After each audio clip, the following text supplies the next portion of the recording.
नमस्कार विद्यार्थी मित्रांनो, लक्ष्य सरकारी नोकरी या एज्युकेशनल चॅनलवर आपले पुन्हा एकदा स्वागत. मित्रांनो, आज आपण काही महत्त्वाचे चालू घडामोडीचे प्रश्न या ठिकाणी कव्हर करून घेणार आहोत, जे प्रत्येक परीक्षेसाठी म्हणजेच आपण ज्या कोणत्याही परीक्षेची तयारी करत असाल बघा, तर त्या प्रत्येक परीक्षेसाठी हे प्रश्न उपयुक्त असणार आहेत. व्हिडिओ शेवटपर्यंत नक्की पाहायचा आहे. काही महत्त्वाची माहिती देखील आपण या ठिकाणी कव्हर करणार, जी परीक्षेच्या दृष्टिकोनातून महत्त्वाची असणार आहे.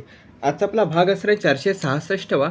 या भागामध्ये आपण 17 फेब्रुवारी 2026 या दिवसातील काही महत्त्वाचे चालू घडामोडीचे प्रश्न या ठिकाणी कव्हर करून घेणार आहोत.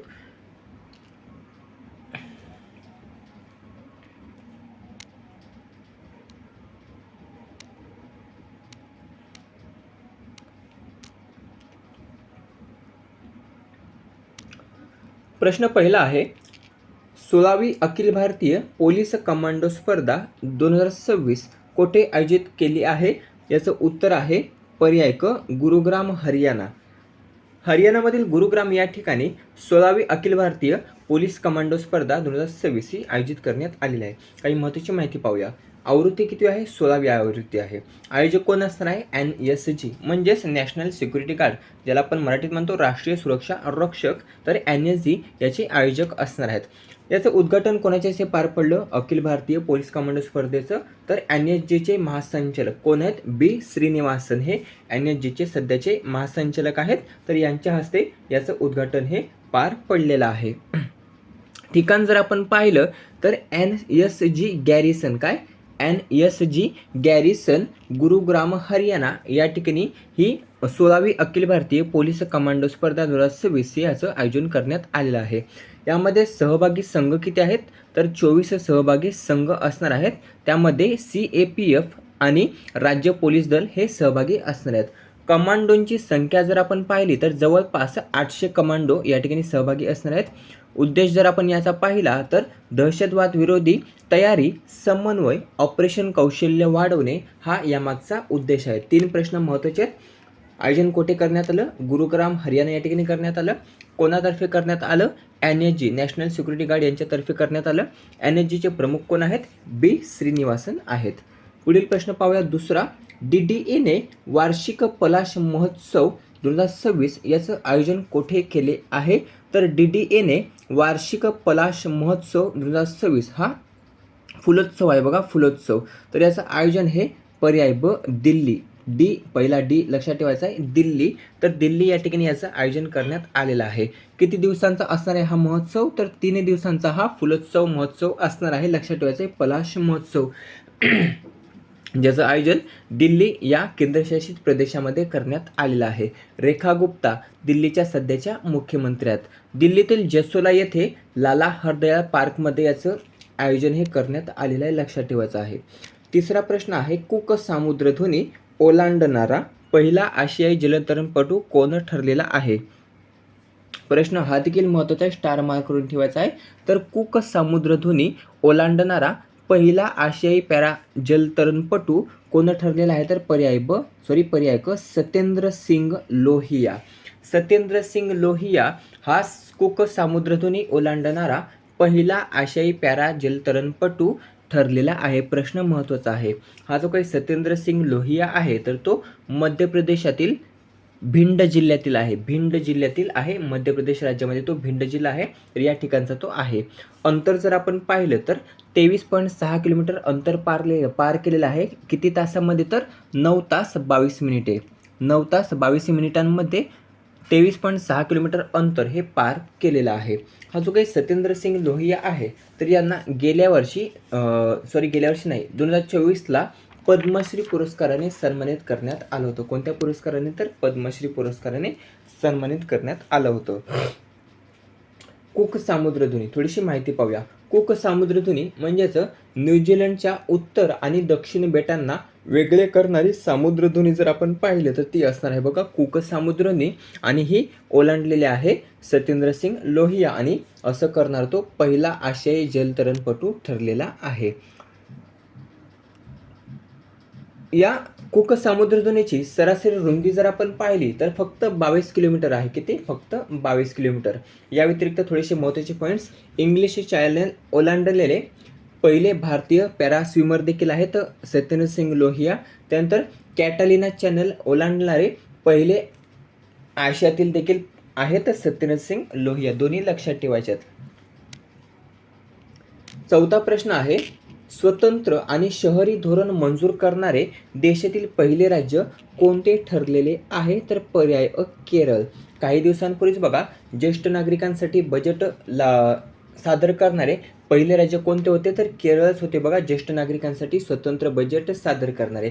आणि आता काय, तर स्वतंत्र आणि शहरी धोरण मंजूर करणारे देशातील पहिले राज्य जर कोण असणार आहे तर ते देखील केरळच असणार आहे.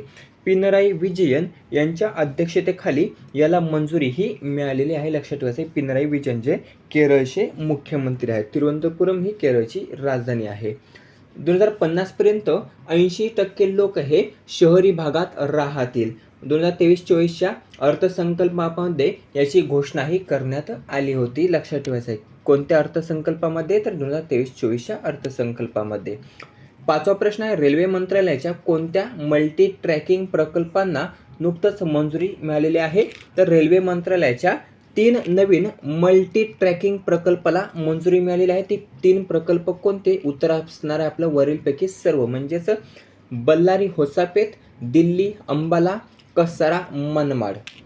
हे कर्नाटक राज्यातील आहे, हे आपल्या महाराष्ट्र राज्यातील आहे, आणि हे दिल्ली आणि हरियाणा या 2 एक केंद्रशासित प्रदेश आणि एक राज्य, तर यामधले हे प्रकल्प असणार आहेत. वरीलपैकी 3 जे प्रकल्प आहेत बघा, बल्लारी होसापेट, दिल्ली अंबाला आणि कसारा मनमाड, तर या 3 प्रकल्पांना नुकतंच मंजुरी प्राप्त झालेली आहे. बजेट जर आपण पाहिलं तर ते किती असणार आहे? तर 18,509 कोटी. किती? 18,509 कोटी एवढं असणार आहे बजेट. भारतीय रेल्वेच्या विद्यमान नेटवर्कमध्ये अंदाजे 389 किलोमीटर जे काही अंतर आहे बघा, तर त्याची भर आता पडणार. किती? 389 किलोमीटर. 12 जिल्ह्यांमधून या 4 प्रदेशातून, किती?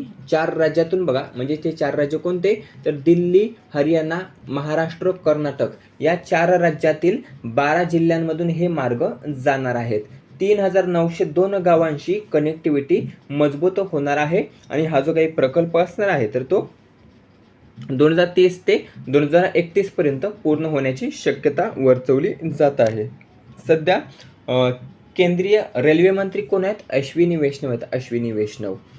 6वा प्रश्न आहे, आशियाई रायफल पिस्टल अजिंक्यपद स्पर्धा 2026 मध्ये भारताने एकूण किती पदके जिंकलेली आहेत? तर पर्याय अ 94 पदके. आशियाई रायफल पिस्टल अजिंक्यपद स्पर्धेमध्ये भारताने एकूण 94 पदके जिंकलेली आहेत. यामध्ये 51 सुवर्ण पदकांचा समावेश आहे, 23 रौप्य पदकांचा समावेश आहे आणि 20 कांस्य पदकांचा, अशी एकूण 94 पदके ही आपल्या भारताने जिंकलेली आहेत या आशियाई रायफल पिस्टल अजिंक्यपद स्पर्धेमध्ये, जी नुकतंच नवी दिल्ली या ठिकाणी पार पडलेलं आहे. कुठे? तर नवी दिल्ली. ठिकाण काय आहे? तर doctor Karni Singh shooting range. काय? Doctor Karni Singh shooting range जे नवी दिल्ली या ठिकाणी आहे. तर याचं आयोजन त्या ठिकाणी करण्यात आलं होतं, आशियाई रायफल पिस्टल अजिंक्यपद स्पर्धा 2026. 7वा प्रश्न आहे, भारत दौऱ्यावर आलेले इमॅन्युएल मॅक्रॉन कोणत्या देशाचे राष्ट्राध्यक्ष आहेत? प्रश्न हा देखील महत्त्वाचा आहे. तर भारत दौऱ्यावर आलेले इमॅन्युएल मॅक्रॉन हे फ्रान्स देशाचे राष्ट्राध्यक्ष आहेत, फ्रान्स देशाचे. हे कोणत्या वर्षी, म्हणजेच कितव्या प्रजासत्ताक दिनी प्रमुख पाहुणे म्हणून आमंत्रित होते? उत्तर कमेंट करून सांगायचं आहे. प्रश्न महत्त्वाचा आहे. इमॅन्युएल मॅक्रॉन हे भारताच्या बघा प्रजासत्ताक दिनी प्रमुख पाहुणे म्हणून आमंत्रित होते. कोणत्या वर्षी आणि कितव्या प्रजासत्ताक दिनी प्रमुख पाहुणे म्हणून आमंत्रित होते? उत्तर कमेंट करून सांगायचं आहे. कोणत्या देशाचे आहेत? फ्रान्स देशाचे ते राष्ट्राध्यक्ष आहेत. 8वा प्रश्न आहे, ICC T20 वर्ल्ड कपमध्ये सर्वात कमी वयामध्ये शतक करणारा किंवा शतक ठोकणारा फलंदाज कोण ठरलेला आहे? ज्याचं नाव आहे पर्याय ड युवराज सांब्रा. नाव लक्षात ठेवायचं, युवराज सांब्रा हा कॅनडा या देशाचा खेळाडू आहे. कॅनडा. भारतीय वंशाचा आहे, परंतु युवराज सांब्रा हा कॅनडा देशामध्ये खेळतो. आणि हा कॅनडाचा युवराज सांब्रा ICC T20 वर्ल्ड कपमध्ये सर्वात कमी वयामध्ये शतक करणारा फलंदाज ठरलेला आहे. वय जर आपण पाहिलं तर जवळपास 19 वर्ष त्याचं वय आहे. आणि 19व्या वर्षी त्यांनी T20मध्ये शतक ठोकलेलं आहे. आता तो सर्वात कमी वयात शतक करणारा फलंदाज ठरलेला आहे. कशामध्ये? तर ICC T20 वर्ल्ड कपमध्ये. लक्षात ठेवायचं आहे. कोणत्या संघाविरुद्ध शतक ठोकलेलं आहे? तर न्यूझीलंड या संघाविरुद्ध त्याने शतक ठोकलेलं आहे. काल एक आपण प्रश्न पाहिला होता पथुम निसंकाचा. पथुम निसंका, तर हा पथुम निसंका 2026 मध्ये शतक करणारा पहिला फलंदाज ठरलेला आहे. म्हणजे जी काही आवृत्ती आहे बघा सध्याची सुरू, तर या आवृत्तीमध्ये शतक करणारा पहिला फलंदाज ठरलेला आहे पथुम निसंका, जो श्रीलंका देशाचा आहे. लक्षात ठेवायचं, ऑस्ट्रेलिया विरुद्ध त्याने शतक झळकावलेलं आहे. या व्यतिरिक्त जर आपण पाहिलं तर असोसिएट देशाकडून वर्ल्ड कपमध्ये शतक झळकावणारा पहिला फलंदाज जर आपण पाहिला तर तो असणार आहे युवराज सांबरा. कशामध्ये? तर बघा, असोसिएट देशाकडून वर्ल्ड कपमध्ये शतक झळकावणारा पहिला फलंदाज असणार आहे युवराज सांबरा, ज्याने 65 चेंडूमध्ये 110 डावा केलेल्या आहेत. किती? 110 डावा. लक्षात ठेवायचा आहे. 9वा प्रश्न आहे, जो शेवटचा प्रश्न आहे, याचं उत्तर आपल्याला कमेंट करून सांगायचं आहे. भारत फ्रान्स देशाकडून किती राफेल लढाऊ विमान खरेदी करणार आहे? उत्तर कमेंट करून सांगायचं आहे. प्रश्न हा महत्त्वाचा असणार आहे येणाऱ्या भरतीसाठी, आणि कोणती भरती करत असेल बघा तर त्याबद्दल एकतरी प्रश्न हमखास विचारला जाईल. आता घेऊया पटकन रिव्हिजन.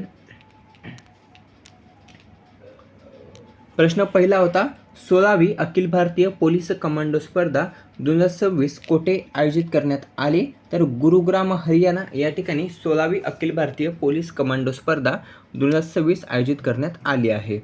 पुढील प्रश्न आहे, DDAने वार्षिक पलाश महोत्सव किंवा वार्षिक पलाश फुलोत्सव 2026 हा कोठे आयोजित करण्यात आला? तर पर्याय ब, दिल्ली या ठिकाणी याचं आयोजन करण्यात आलेलं आहे. पुढील प्रश्न आहे, कुक समुद्रधुनी ओलांडणारा पहिला आशियाई पॅरा जलतरणपटू कोण ठरलेला आहे? तर सत्येंद्र सिंग लोहिया, जो मध्य प्रदेश राज्याशी संबंधित आहे. तर हा कुक समुद्रधुनी ओलांडणारा पहिला आशियाई पॅरा जलतरणपटू ठरलेला आहे.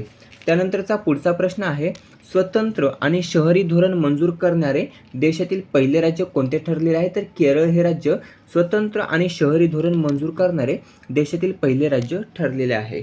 रेल्वे मंत्रालयाच्या कोणत्या मल्टी ट्रॅकिंग प्रकल्पांना नुकतंच मंजुरी प्राप्त झालेली आहे? तर वरीलपैकी सर्व, ज्यामध्ये बल्लारी होसापत कर्नाटक राज्य, कसारा मनमाड महाराष्ट्र राज्य आणि दिल्ली अंबाला दिल्ली आणि हरियाणा या राज्याशी संबंधित असणारे हे 3 महत्त्वाचे प्रकल्प आहेत बघा, जे नुकतंच यांना मंजुरीही प्राप्त झालेली आहे. पुढील प्रश्न आहे, आशियाई रायफल पिस्टल अजिंक्यपद स्पर्धा 2026 यामध्ये भारताने एकूण किती पदके जिंकलेली आहेत? तर एकूण 94 पदके आपल्या भारताने जिंकलेले आहेत. किती? एकूण 94. त्यामध्ये 51 सुवर्ण पदक आहेत, 23 रौप्य पदक आहेत आणि 20 कांस्य पदक आहेत. अशी 94 पदके आपल्या भारताने जिंकलेली आहेत. 7वा प्रश्न आहे, भारत दौऱ्यावर आलेले इमॅन्युएल मॅक्रॉन कोणत्या देशाचे राष्ट्राध्यक्ष आहेत? तर ते बघा, फ्रान्स देशाचे राष्ट्राध्यक्ष जे भारत दौऱ्यावर आलेले आहेत.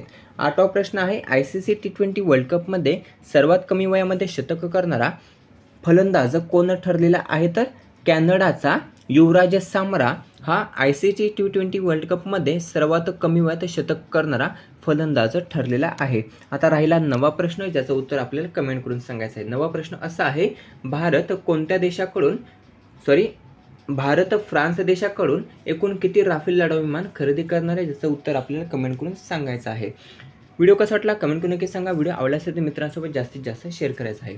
याचा PDF हा टेलिग्रामवर अपलोड केला जाईल, त्या ठिकाणी तुम्ही तो पाहू शकता. टेलिग्रामची लिंक ही डिस्क्रिप्शनमध्ये देण्यात आलेली आहे, त्या ठिकाणी तुम्ही पाहून टेलिग्राम चॅनल जॉईन करू शकता आणि आपले PDF जे आहेत बघा आणि महत्त्वाची माहिती ते आपण त्या ठिकाणी पाहू शकता. भेटूया पुढील भागामध्ये. धन्यवाद.